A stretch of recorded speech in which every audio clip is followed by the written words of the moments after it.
ಮಗ ಹೇಳು ಮಗ. ಸಿಟಿ ಕಡೆ ಬಂದಿದೆ, ಒಂದ್ ಒಳ್ಳೆ ಹೋಟ್ಲ್ ಊಟಕ್ಕೆ. ಮಗ ಈ ಶಿವರಾಂಪೇಟೆ ರೋಡಲ್ಲಿ ರಾಜ್ಕುಮಾರ್ ಥಿಯೇಟರ್ ಹತ್ರ RR ಮೆಸ್ ಅಂತ ಐತೆ. ಊಟ ಮಾತ್ರ ಭರ್ಜರಿಯಾಗಿರುತ್ತೆ ಮಗ, ಅಲ್ಲೇ ಹೋಗ್ಬಿಡು. ಏನ್ರಿ ಸರ್? ಏನೇನಿದ್ಯಾ ಅಣ್ಣ? ಅಯ್ಯೋ ಅಷ್ಟೊಂದಿದೆಯಾ?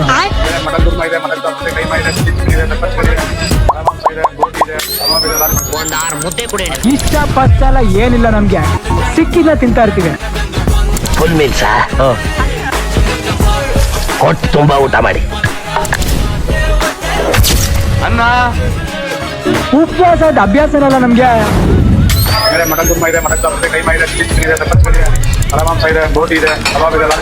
ತುಂಬಾ ದೂರದಿಂದ ಸುಸ್ತಾಗಿ ಬಂದಿದ್ಯಾ, ಮೊದಲು ಊಟ ಮಾಡು, ಆಮೇಲೆ ಮಾತಾಡೋಣ.